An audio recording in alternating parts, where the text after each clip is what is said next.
Bonsoir tout le monde. On est le 16 janvier 2024. Bienvenue à cette séance ordinaire du Conseil municipal. Il est 19h. Alors, je vais ouvrir la séance. Je demanderai aux membres présents de se présenter, en commençant par la droite. Yvan Renac, conseiller au siège numéro 1. Bruno Martel, conseiller numéro 2. Maria Boutin, conseillère numéro 3. Xavier Sanchez, conseiller numéro 4. Mylène Ferrier, au poste 5. Vanessa Lafrenière, conseillère numéro 6. Et moi-même, Étienne Binet, le maire. Donc, on va procéder à l'adoption de l'ordre du jour. Point 2.1, l'adoption de l'ordre du jour. Est-ce que j'avais un proposeur? Mylène Ferrier. Parfait, merci. Donc, point 3, greffe et affaires juridiques. 3.1, procès verbal de la séance extraordinaire du 19 décembre 2023. Je propose, Mylène Ferrier, suite à la lecture et à l'approbation du procès verbal et des membres ici présents de voter pour l'adoption du procès du 19 décembre 2023. Parfait, merci. On a une demande de vote? C'est adopté. 3.2, procès verbal de la séance ordinaire du 19 décembre 2023.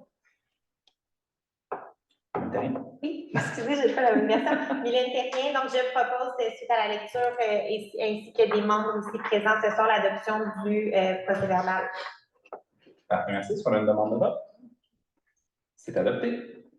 3.3, avis de motion précédant l'adoption du règlement numéro 369-2024-3, modifiant le règlement numéro 369-2018 sur le plan d'urbanisme.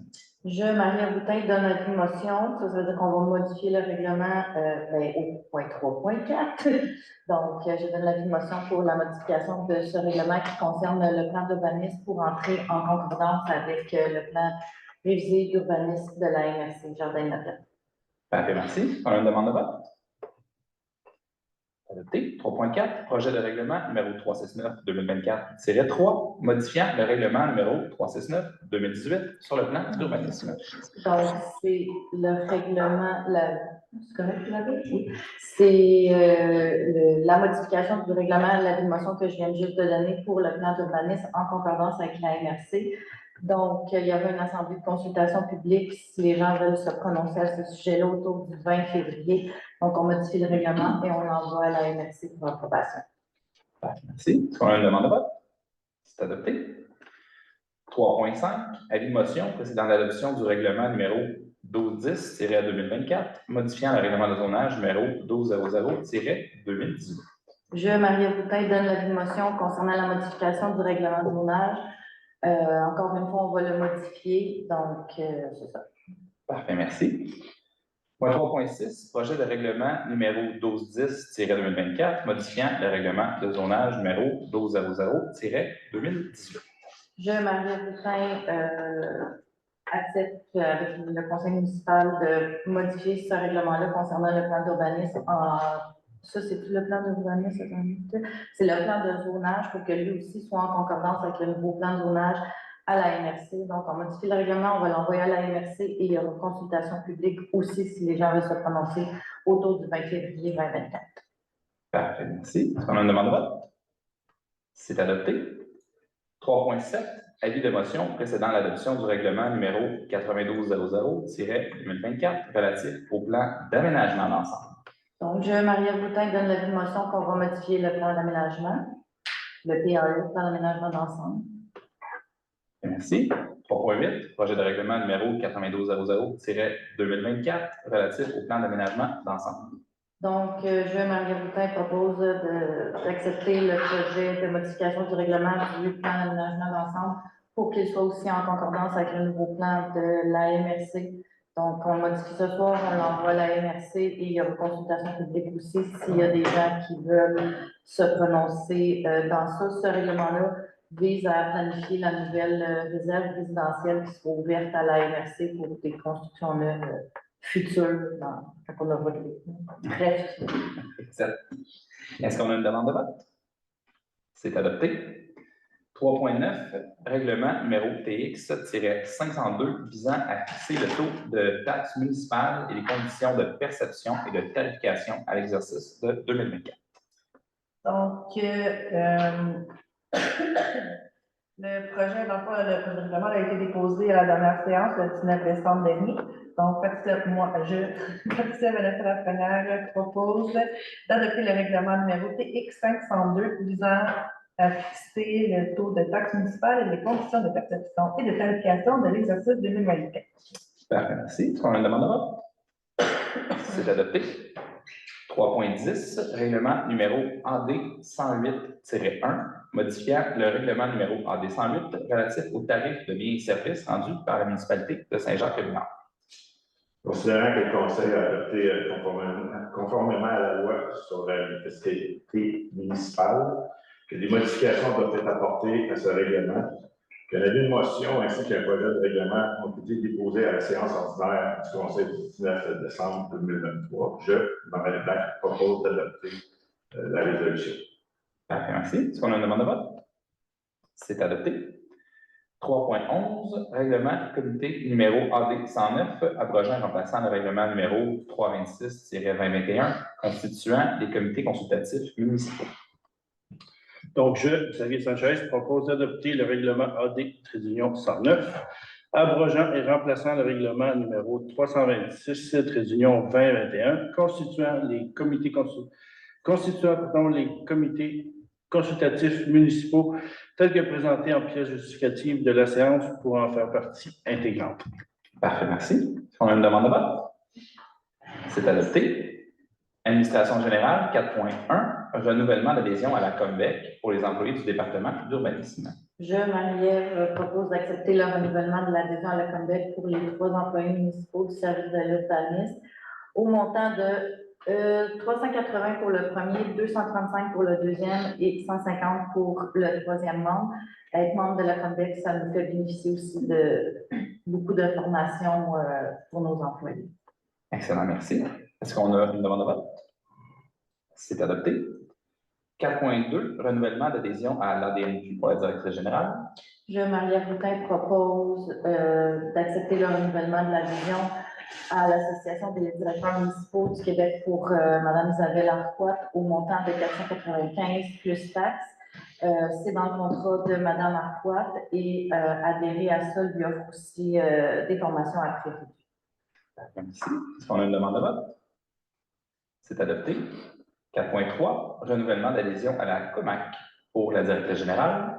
Je, Marie-Ève Boutin, propose d'accepter le renouvellement de l'adhésion à la Corporation des officiers municipaux agréés du Québec à la directrice générale, Mme Isabelle Arquat, au montant de 565 plus taxes, tel que le point précédent, c'est dans le contrat de Mme Arquat, et de plus, elle fait bénéficier de formations à prix. Merci. Est-ce qu'on a une demande de vote? C'est adopté. 4.4, fin de la période de probation pour le coordonnateur à l'aménagement et l'inspection. Ah oui, c'est encore moi. Oui. Je propose, Marie-Ève Boutin, d'accepter la fin de la période de probation de M. Poirier, qui est coordonnateur de l'aménagement et de l'inspection à la municipalité de Saint-Jacques-Léonard. Il est entré en fonction le 10 janvier, c'est pas vrai, le 10 octobre 2023. Sa fin de probation finissait le 10 janvier dernier. Il a subi son évaluation du directeur général adjoint. Tout est conforme, donc je propose qu'il puisse avoir un poste à temps plein permanent. Merci. On a une demande de vote? C'est adopté. 4.5, nomination des membres des comités consultatifs municipaux. Considérant les dispositions du règlement constituant les comités consultatifs municipaux numéro AD-109 et qu'en vertu de ce règlement, le Conseil doit procéder à la nomination des membres de chaque comité consultatif pour un mandat de 1 an. Je, Bruno Martel, propose d'entériner la composition des différents comités tels que suit. Agricole, ça va être M. Sanchez, président, avec ses membres, M. Corriveau, Mme Guinois, M. Baudin, M. Deron et M. Boulet. Communication, Mme Terrien, présidente. Mme Béatrice Leduc Ostrowski, désolé, je suis. Puis Camille Genet-Laframboise. Ça, c'est dans la communication, immeuble municipaux, Étienne Brunet, président, Lise Trottier, membre, Anne Griot, puis Dominique Duclos, membre. Culture et événements, Patricia Vanessa Lafrenière, présidente. Nathalie Auclair, membre. Martine Lalonde, membre. Marie-Claude Mignaco, membre. Mario Belloin, membre. Joanie Gros, membre. Ressources humaines, Annie Claude. Étienne Brunet, membre. Marie-Ève Boutin, membre. Et Bruno Martel, membre. Sécurité publique, M. Javier Sanchez, président. Madame Lise Trottier, membre. Éric Bertrand, membre. Et Alain Belgrand, membre. Sélection des appels d'ordre à huis clos. Martin Blais, membre. Mélanie Joulassette, membre. Josiane Roy, ainsi que Denis Gauthier, membre. Voirie, Bruno Martel, président. Daniel Lanceau et Charles Estage, membre. Oui, c'est ça. Il y a une coquille. Il y a une coquille, puis pas deux noms. Oui, c'est Il y a une coquille dans cette ligne. Ouais, donc, sécurité publique, c'est M. Yvan-René Black qui est président. Puis aujourd'hui, j'ai reçu un courriel de M. Valentin comme participant. OK. Ah, c'est bon. Donc, je pense que ça fait le tour. Est-ce qu'il y a une demande de vote? C'est adopté. 4.6, avenant au contrat d'assurance pour la prime cyber-risque. Considérant que la municipalité souhaite se procurer une assurance supplémentaire pour la garantie des cyber-risques, cette garantie est offerte par l'assureur de la municipalité. Cette garantie couvre notamment un montant de 50 000 de frais pour répondre à un incident ainsi qu'une couverture de 100 000 pour les pertes subies et la responsabilité civile. Cette couverture est offerte avec l'ajout d'une prime annuelle de 750 plus taxes. Il est proposé par le Yvan-René Black d'autoriser l'adoption de ce contrat-là. Merci. On a une demande de vote? C'est adopté. Point 4.7. Octroi de mandat à Karine Potvin, Inc. et Richard Potvin, Inc. de Remax Performance, Inc. pour présenter la municipalité de Saint-Jacques-les-Mineurs dans un dossier d'acquisition d'immeubles. Oui, considérant que la municipalité de Saint-Jacques-les-Mineurs a signifié son intérêt d'acquérir certains immeubles sur le territoire par l'adoption d'un règlement sur le droit de préemption dans la dernière année, considérant qu'un des immeubles qui est en vente présentement, la municipalité souhaite déposer une offre concernant ce projet pour une immeubilité en droit de préemption. Donc, on souhaite mandater des courtiers immobiliers pour nous représenter. Donc, je propose Mylène Terrien. Parfait, merci. Est-ce qu'on a une demande de vote? C'est adopté. 4.8. Lettre d'entente avec le syndicat de la section locale 5370 pour la création du poste de préposé à la bibliothèque. Donc, considérant que le conseil municipal reconnaît le travail exceptionnel réalisé par les bénévoles de la bibliothèque depuis son ouverture en 1999, que la personne responsable de la bibliothèque occupe un rôle crucial dans le maintien des activités et le roulement quotidien du service, que depuis la nomination en poste de responsable de la bibliothèque, Mme Nathalie Auclair a fait preuve de grande initiative, de créativité, d'engagement et de dévotion afin de faire évoluer la bibliothèque, que ces efforts sont démontrés dans les données statistiques de fréquentation de l'établissement, de location de livres et de jeux dans la participation aux activités.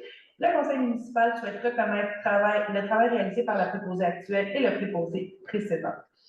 Donc, pour ce faire, je propose Patricia Vanessa Lafrenière, d'autoriser la maire, M. Étienne Brunet et la directrice générale, Mme Isabelle Lacroix, à signer pour et au nom de la municipalité la lettre d'entente numéro 2024-01 avec le syndicat SCFP, section locale 55370, pour la création du poste permanent à temps partiel de préposé à la bibliothèque.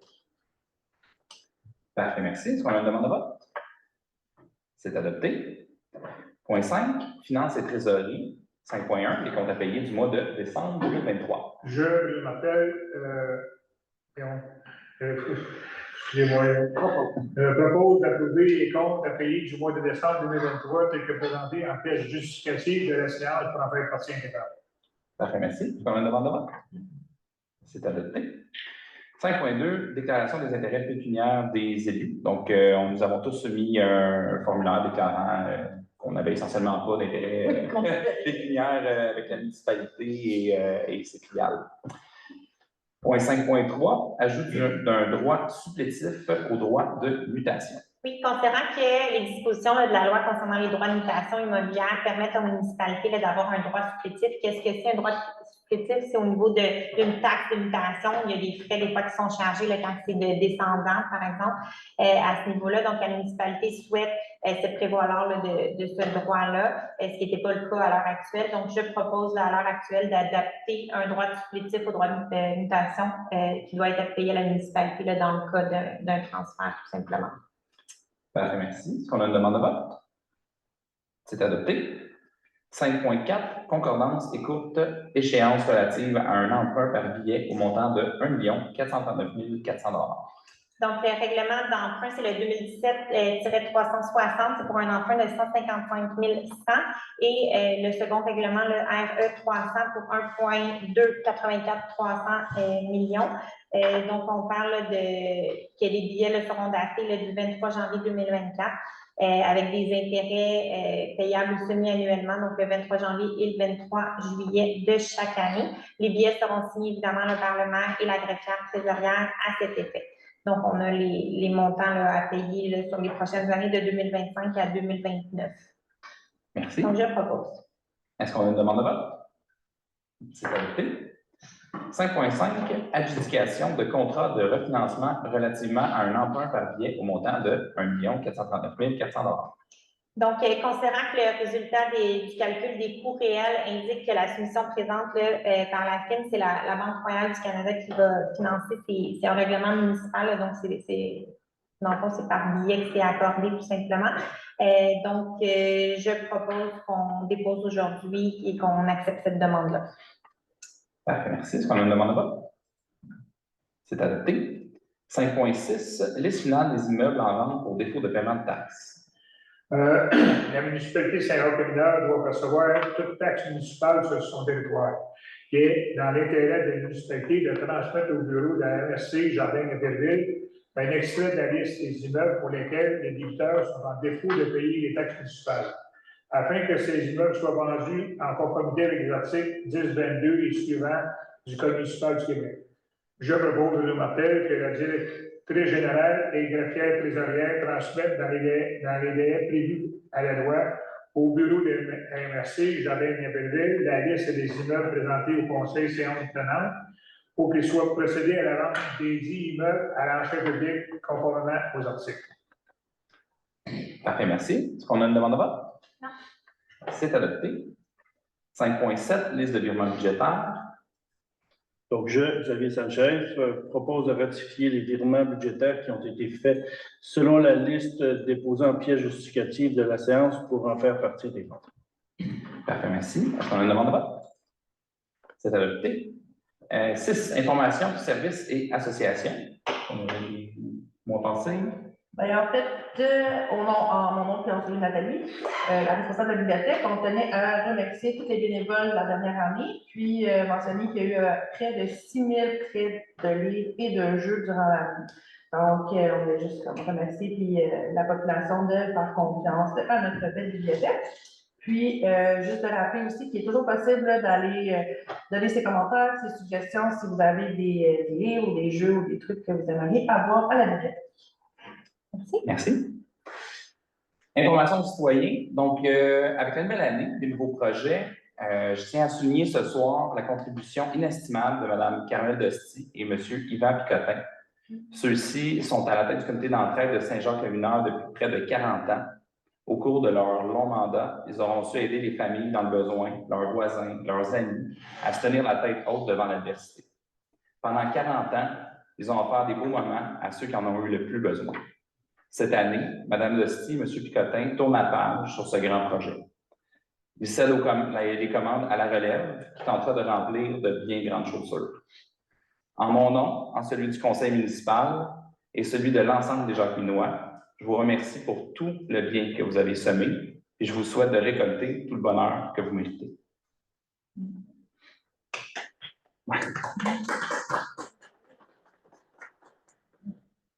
Donc, on passerait à la première période de questions. Est-ce qu'il y a des questions? Oui? Je ne sais pas les points par cœur, les 3.4, 3.5, ça Ouais. c'est-tu une nouvelle place qu'on va marcher avec la MRC pour en bâtir un jour ou c'est des places qu'on a déjà prêtes sur le bord à bâtir que... Vas-y, explique-moi parce que c'était pas mal vite. Là, Dans l'ensemble du projet. Ouais, juste ça. C'est la zone de réserve que tu parles, là, que j'expliquais tantôt. Ouais, c'est ça. Ben, et pas débloquée à la MRC. Ok. Tu sais, c'est pas une zone blanche qu'on a déjà qui pourrait être construite si on n'avait pas Ok. le moratoire. C'est vraiment pour, mettons, en 2039, je crois, ou 2035. OK. Puis ça, ces réserves-là, chaque municipalité de la MRC en a, mais elles ne sont pas ouvertes à la construction. Mais quand ils vont décider de l'ouvrir, il faut qu'on ait un plan, savoir on fait-tu des rues, si tu des multis, si tu des unis. Puis là, dans un autre règlement que j'ai parlé avant, ben, ils sont passés de 5,3 maisons à l'heure à 15. C'est ça, hein? Unité de logement. Unité de logement. Oui, c'est ça. Fait que tout ça mis ensemble fait que là, on n'a pas le choix de s'arrimer avec la MRC. C'est eux autres qui mènent, dans le fond. OK. Si je peux me permettre aussi, la densité de 15 logements à l'hectare, c'est quelque chose qu'on respecte déjà dans nos nouveaux développements. Donc, c'est pas, pour nous, c'est à se concorder au niveau législatif, mais dans le pratico-pratique, ça ne change pas grand-chose. OK. Puis dans les comités qu'on a parlé de plusieurs comités que vous avez nommés, je veux dire, probablement c'est le comité civil. Il y a une catastrophe pourcentage de ce temps-là, il y a tellement de choses. Est-ce que ce comité-là, je veux dire, a des bénévoles, des listes de bénévoles, ça arrive de quoi qu'ils soient là cette journée-là ou quelque chose comme ça? Jusqu'à présent, non, on n'a pas de liste. Il y a déjà eu des demandes dans le passé. On a deux, là. OK, je vais faire mentir. On avait fait des demandes dans le passé, on n'avait pas eu d'offre du tout. OK. Donc, on va relancer. Si je fais les deux noms, ça en fait déjà deux. Ça va prendre beaucoup plus que deux. Parce que ce comité-là, il y a quoi, 4-5 personnes, dans le fond? Ah non, ça en prend beaucoup plus que ça. Non, mais présentement. Il y en a trois. Juste 3 personnes. Fait que si maintenant on dégagé un verglas comme tu as déjà eu, M. le maire et ces 3 personnes-là et la directrice générale vont gérer cette histoire-là. Ben, avec l'aide évidemment de nos officiers municipaux, nos pompiers, les policiers, Oui, etc. c'est ça. Mais on s'entend que, dans le fond, on n'a pas beaucoup de bénévoles s'il arriverait quelque chose. Absolument. On cherche des bras toujours. On a un plan, on a besoin de bras. OK. S'il arrive de quoi, on a toujours des plans, tout est prêt par rapport à ça. Oui, il y a une mise à jour d'ailleurs, je crois, qui est faite cette année. Oui, exactement. Il y en a une qui est faite annuellement pour s'assurer qu'on doit avoir un OK. Puis ma dernière question, c'est concernant l'achat d'un terrain ou d'une bâtisse. Est-ce qu'on a le droit de savoir c'est quoi? Ben, c'est pas loin de chez vous. C'est un projet qui va être annoncé à la prochaine séance. Toutefois, ça fait partie de la liste de préemption. C'est un projet qui est sur la table depuis plusieurs années là, auprès de la municipalité. Okay. C'est une des propriétés commerciales qui est à vendre à la actuelle, si vous voulez aller voir. OK. Parfait.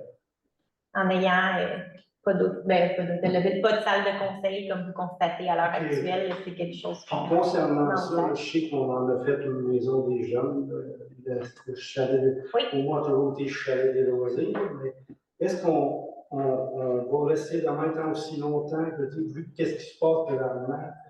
On a eu j'ai bien compris ici, c'est bien correct, il manque de lumière, ces choses-là, mais est-ce que c'est un avenue qu'on peut faire ou c'est impossible de toucher au chalet des loisirs, vu que c'est une partie est une maison pour les jeunes?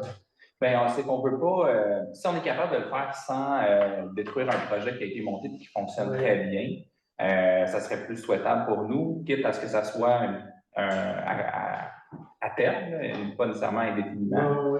Mais on analyse la situation actuellement. On a des salles pour les mesures d'urgence, notamment avec les municipalités voisines. On a signé des ententes, mais c'est sûr qu'on préférerait que ça se passe chez nous. Fait qu'il y a cet aspect-là. Il y a l'aspect aussi, toutes les activités de loisirs qui se passaient dans l'ancienne église. Bien, on aimerait les relocaliser. On a beau être prêt pour le nouveau programme, le nouveau bâtiment, le temps que ça se concrétise, pour être réaliste, ça va nous prendre un espace. Oui, c'est ça. Je pense que tous ces beaux projets-là, ça peut prendre des 3, 4, 5 ans, toutes ces choses-là. J'envisage un 2 à 3. 2 à 3, ça pourrait être plus si on a des comme ça. Je me dis, est-ce que la maison des gens, présentement, a tout le chalet de loisirs ou c'est parce que qu'est-ce qui s'est passé au centre communautaire? On a pris des locales en bas comme des stocks là. Tu sais qu'on ne pourra pas, je veux dire, que la maison des gens ne pourra pas en avoir partie en bas pour quand il y a des activités, tu sais, dans le fond, que le chalet peut servir aussi. Absolument. Bien, c'est sur la table. On a une problématique avec la démolition du bâtiment. Il va falloir, il y a certains systèmes qu'on veut conserver, des tables, des chaises, certains éléments aussi qui viennent caractériser le bâtiment. donc qu'on veut conserver. Il va falloir trouver une solution de storage. Fait que ça fait partie du plan d'ensemble. À la prochaine séance, on va pouvoir vous en parler un peu plus en détail. Est-ce qu'on pourrait prévoir les fameuses maisons mobiles qui sont déplaçables, qu'on peut mettre de la cabane temporaire pour wisher? Oui, c'est ça. C'est un prix dispendieux, je veux dire, mais. Puis ça des abus versus qu'un bâtiment. On pourrait prendre ces fameuses places-là, dans le fond, là. C'est aussi des solutions qui sont sur la table, mais je vous dirais par contre, c'est pas la plus souhaitable. Le coût le rend très, très difficile à justifier. Là, on parle de plusieurs centaines de milliers de dollars. Je ne sais pas, je ne connais pas ces choses-là, mais des fois, juste pour. Ça ne fait pas quelque chose de chauffer, il faut mettre une toilette tout avoir le kit, mais quelque chose que tu peux entreposer du stock pour pouvoir te servir des fameux locales que tu as déjà. Ouais. Des conteneurs, c'est pas si pire, mais qu'est-ce que vous parlez si c'est chauffé? Tout ça, moi, j'avais fait des recherches, vu que la friperie n'a plus de local. Oui. C'est minimum 15 000 de location. Mensuel. Fait que c'est sûr que là, on continue à venir. Non, c'est pas grave. Non, c'est juste cet été, on ne peut pas être en dessous d'un chapiteau. Je ne vais pas le dire, mais M. Pleu va monter le prix. Ah oui?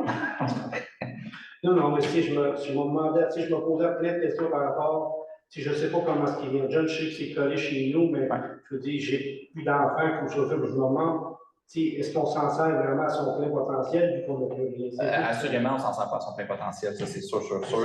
On a une nouvelle ressource au niveau de l'entretien ménager qui avait comme première grosse mission là, de faire du ménage en bas. Oui, c'est ça, faire du ménage en bas et rendre ça plus fonctionnel. Mais c'est sûr que dans tous les cas, il y a de l'investissement à faire, donc on essaie de voir si on est capable de mieux se répartir puis de garder un carnet culturel aussi bien garni pour les citoyens, parce que je vous dirais que depuis le retour pandémique, on a vraiment là, une hausse de l'achalandage de nos activités jusqu'à la fermeture du centre communautaire, malheureusement. Donc, on aimerait garder cette aire d'aller-là pour tous nos organismes aussi qu'il y a aux alentours. Mais assurément, on analyse d'utiliser le chalet parce que non, il n'est pas utilisé à son plein potentiel. Parfait. Merci beaucoup. Ça fait plaisir. Est-ce qu'il y avait d'autres questions? En ligne? Parfait, donc on va continuer. Il y a une seconde période de questions si jamais on a besoin.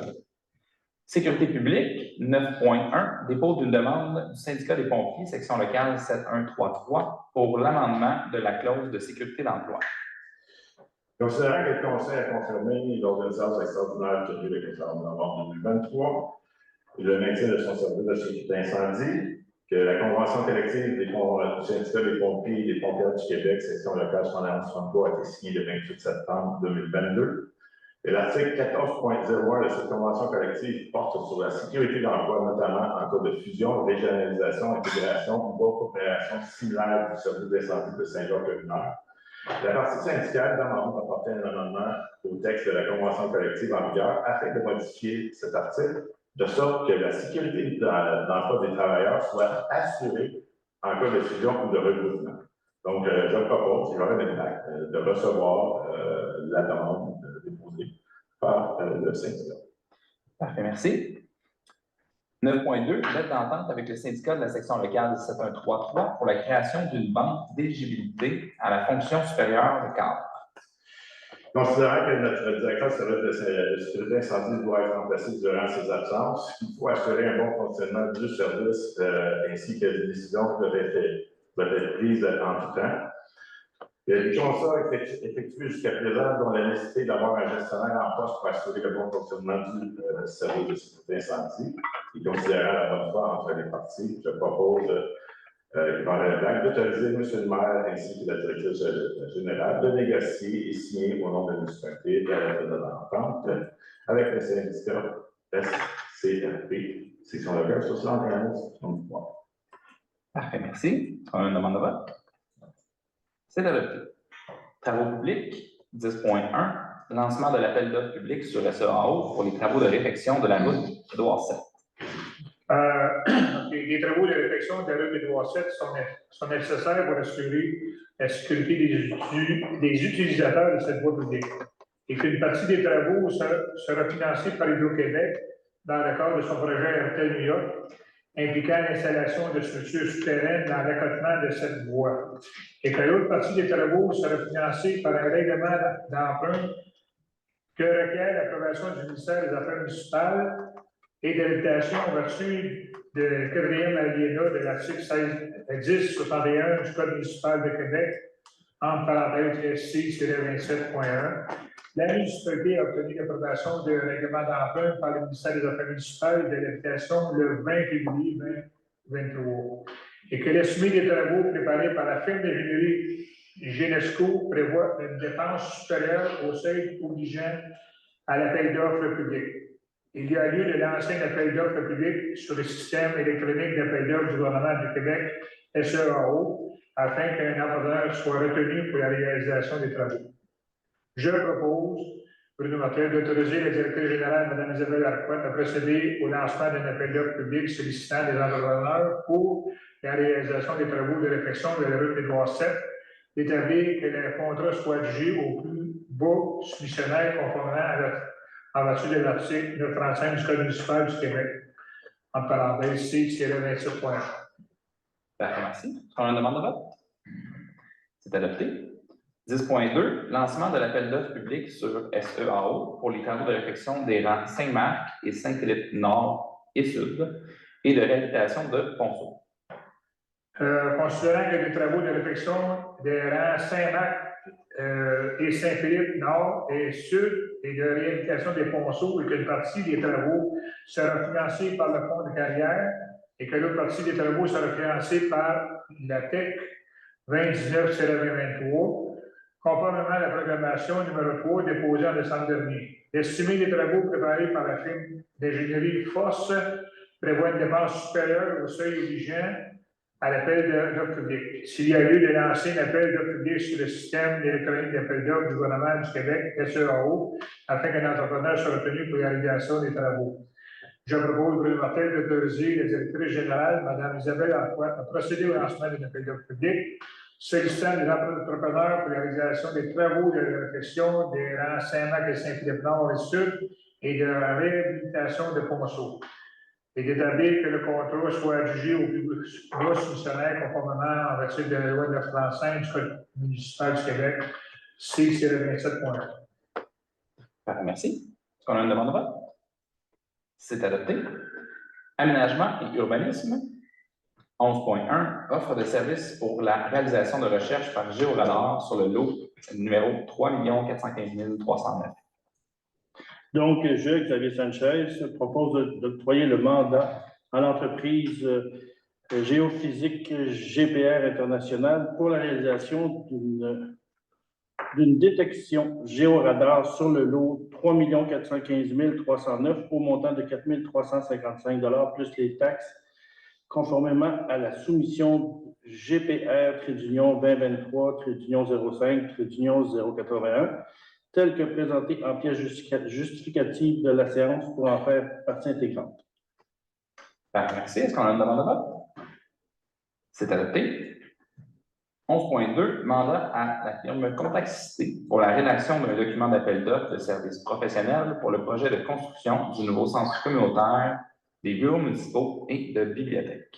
Considérant que, comme le Conseil vous l'a annoncé, qu'on va démolir l'ancien centre communautaire en construire un nouveau, qu'on a déjà donné le contrat à Artesa pour faire des plans d'architecture qui ont été reçus à la municipalité, je propose donc, Maria Boutin, d'accepter le contrat de Complexité au montant de 7 500 $ plus les taxes pour la rédaction du document d'appel d'offres, pour qu'on puisse aller en soumission, l'accompagnement de la direction, l'analyse des soumissions une fois qu'ils vont être reçus, l'assistance du comité de sélection et la production d'agendas aux besoins. Ça, c'est s'il y a un agenda, c'est quand il y a des changements en cours de route.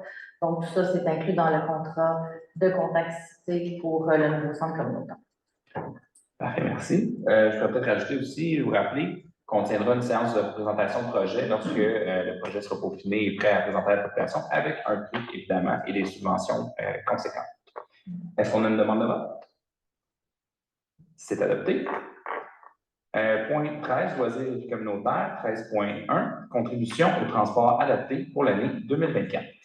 Considérant que le ministère des Transports du Québec oblige toutes les municipalités du Québec à offrir un service de transport adapté pour les personnes handicapées résidant sur leur territoire, Je, Patricia Vanessa Lafrenière, propose que la municipalité de Saint-Jean-Pied-Mineur nomme la ville de Saint-Jean-sur-Richelieu en tant qu'organisme mandataire pour l'année 2024. La contribution se fixe à 972 $. Parfait, merci. Est-ce qu'on a une demande de vote? C'est adopté. Correspondance et demande de commandite, 15.1. Demande d'appui à l'Association pulmonaire du Québec. Madame la Présidente. Je propose, Patricia Vanessa Lafrenière, d'appuyer la demande de soutien de l'Association pulmonaire du Québec dans sa campagne Ville et municipalités contre le radon. Merci. Est-ce qu'on a une demande de vote? Adopté. 15.2. Demande d'appui de l'instance régionale de concertation en persévérance scolaire et en réussite éducative de la Montérégie. Donc, considérant que l'instance régionale de concertation en persévérance scolaire et réussite éducative de la Montérégie a pour mission d'encourager les jeunes dans la réussite et la persévérance scolaire, je, Patricia Vanessa Lafrenière, propose d'appuyer la demande de soutien de l'ICRN, donc qui était l'instance régionale que j'ai nommée tout à l'heure, à la campagne JSP 2024, JSP qui correspond à une journée de la persévérance scolaire. Donc, voilà. Parfait, merci. Est-ce qu'on a une demande de vote? C'est adopté. On tombe donc, en fait, c'est des points variables. Quelqu'un veut ajouter quelque chose? Non. Donc, on tombe à la deuxième période de questions. Est-ce qu'il y avait des questions dans la salle? Oui? Une petite question comme ça, parce que là, on parle de la démolition de l'église. Oui. Ce qu'on a décidé, c'est qu'on fait que le clocher. Pour l'instant, dans le fond, ce qu'on avait signé lorsqu'on a acheté le bâtiment, c'est que si on voulait s'en départir, il fallait l'offrir à la fabrique d'abord. Cependant, on souhaite, si c'est possible, l'intégrer dans le nouveau bâtiment puis rappeler l'héritage patrimonial de l'ancien bâtiment dans le prochain. Maintenant, il reste à voir le côté technique de la chose, donc ce n'est pas décidé final, mais on ne l'a pas vendu. OK, mais si ça ne peut pas, tu sais, dans l'architecture du nouveau projet, on pourrait le mettre juste simplement dans le parc en avant. Oui, absolument. Ça fait partie des, je pense qu'il y a des deux propositions qui ont été analysées. Idéalement, on souhaitait le préserver dans le bâtiment, il serait à l'abri des éléments, mais sinon, ben, ça sera à l'extérieur aussi. C'est On a quand même assez solide. une pièce là, que tu rentres, tu vois les vestiges avec les écritures de quand elle a été construite au début, quand elle a été incendiée, tu sais, l'évolution jusqu'à la démolition. Mais c'est pour ça que je trouvais ça important de regarder. Mais sinon, dehors aussi, c'est une bonne idée. Absolument. Parce que dans le fond, les cloches, ils nous appartiennent pas, ils appartiennent à l'archevêché, c'est ça? Ben, en fait, non, ils nous appartiennent, mais ils ont un premier droit de regard. La ville dit. Comment? La fabrique de matériel dit que, dans le fond, ça n'appartient pas à la municipalité, ça appartient à l'archevêché, là. Ma compréhension de je notre contrat d'achat, c'est. C'est juste de vérifier ça, parce que une personne de fabrique m'a demandé, si un jour, si je viens souvent ici, de vers quoi vous en allez, parce que dans le fond, supposément que ça appartient à l'archevêché, je ne sais pas trop c'est quoi le demande. Mais supposément qu'ils n'en veulent plus. OK. C'est sûr que, je dis, s'il y a un prix à payer, probablement qu'ils n'en voudront pas, c'est quelque chose de même, mais... On n'a plus. Puis, Ben, on n'a pas eu de suivi, à ma connaissance, Mme Arquat. On a fait beaucoup de démarches déjà, ils sont au courant qu'on est en processus pour éventuellement faire des travaux dans la démolition. Celui qui nous représente Saint-Jacques, c'est la personne qui représente Saint-Jacques, c'est lui qui m'a parlé de ça. Tu sais, qui nous représente à la fabrique de la serviette. On doit aller plus haut que ça. En fait, on doit effectivement parler au diocèse, au niveau de l'archevêque du diocèse, c'est maintenant le diocèse de Saint-Jean-Longueuil. Donc, eux sont supposés avoir été informés qu'éventuellement on ferait quelque chose avec l'Église. On a parlé, mais rien dit. pas eu de retour encore de ces personnes-là qui devaient discuter à leur propre conseil. Je pense que l'archevêque ou l'archevêché ne prend pas sa décision tout seul, de ce qu'on a pu comprendre, mais le contrat stipule vraiment qu'elles sont allées au sens où elles font partie du bien de l'Église, mais qu'ils sont les premiers à pouvoir se prononcer si jamais on souhaitait s'en départir. Donc, si on le conserve, on n'a pas besoin de les consulter, même si on le fait quand même de bonne foi. Est-ce qu'on a un prix à peu près de démolir cette petite bâtisse-là? Ben, avec la procédure de désamiantage, on regarde à peu près 600 000 OK. Tout démolir, tout partir, tout ça, ça devient assez. Oui, puis considérant qu'il y a un ancien cimetière qui est adjacent au bâtiment, c'est sûr qu'il y a des coûts supplémentaires pour venir détruire la semelle de fondation sans empiéter dans le cimetière. Donc, ça va être quand même toute une procédure. OK. Est-ce que nous, on pourrait déplacer ça dans l'autre cimetière ou c'est pas faisable? Les géoradars qu'on a passé tout à l'heure en résolution, c'est pour voir justement, j'ai oublié la profondeur. Ça va jusqu'à peu près 5 mètres de profondeur. C'est ça, donc on pourrait voir dans ce secteur-là s'il y a des vestiges. Puis après ça, on verra ce qu'on en fait, s'il faut vraiment les déplacer. Mais si on n'a pas besoin de les déplacer, on les laisse. On ne déplace pas. C'est ça. Mais si c'est faisable, est-ce que c'est faisable? C'est faisable, mais il faut aller en cours suprême, si je ne me trompe pas. Pour des informations qu'on n'a pas. Il faut juste faire attention, parce que je sais de sources sûres là, que pour déplacer un cimetière aujourd'hui, c'est quasiment pas possible. OK? Je ne dis pas que c'est pas faisable, mais je te dis que c'est quasiment pas possible parce que dans le passé, certains villages ont fermé et ont décidé de transférer des cimetières. Il y a eu des horreurs. Fait qu'à partir de là, je pense qu'il y a eu une loi, il y a quelque chose qui a été voté, mais c'est ça. Fait que moi, je pense qu'on ne devrait pas s'embrayer là-dedans. Je pense. On ne veut pas déterrer. Non, c'est ça.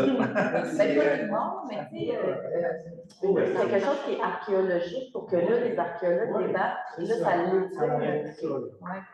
Le corps humain, c'est une chose qu'on a fait toucher, mais il faut qu'on trouve une vieille assiette de 1902. C'est un exemple, il y avait des autochtones dans tel exemple. Là, il faut fermer la commission des autochtones du Canada, là, des parties. Mais je sais, comme je dis, pour le savoir, je sais qu'il y a des cimetières qui ont été déplacés dans le temps. Ça fait des horreurs, fait qu'on arrête de ça. Une autre question concernant l'eau. Qu'est-ce qui se passe?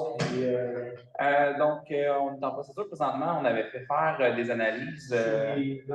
Le puits à côté, de plusieurs mètres à côté du puits? Il y a ça, entre autres.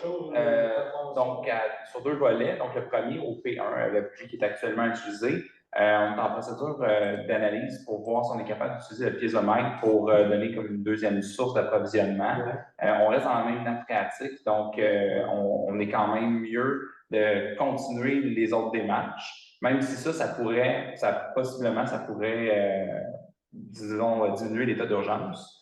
Pour ce qui est des autres forages qui ont été faits, donc qu'on a nommé P2, P3, qui se trouvent après les étangs aérés, ces puits-là sont techniquement utilisables, à l'exception que la CPTAQ nous refuse l'usage.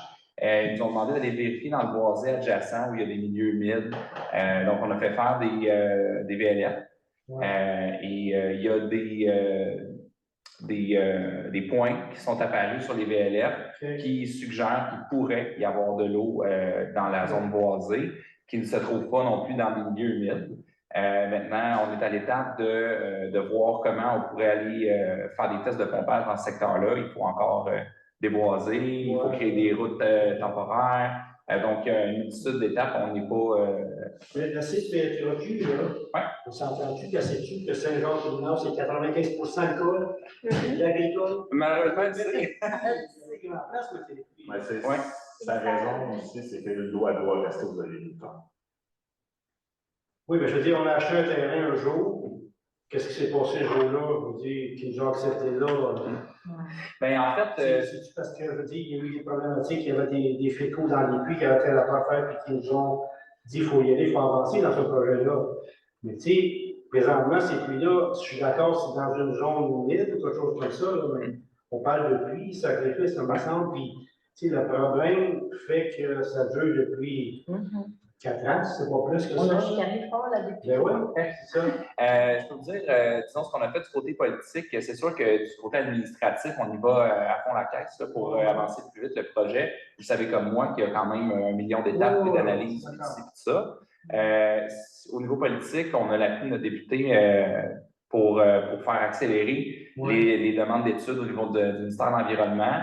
La CPTAQ, c'est un organisme un peu indépendant. Présentement, ils sont dans une mentalité où ils veulent vraiment qu'il n'y ait aucun impact aussi minime soit-il, sur la zone agricole. C'est défavorable pour une grande majorité de municipalités au Québec.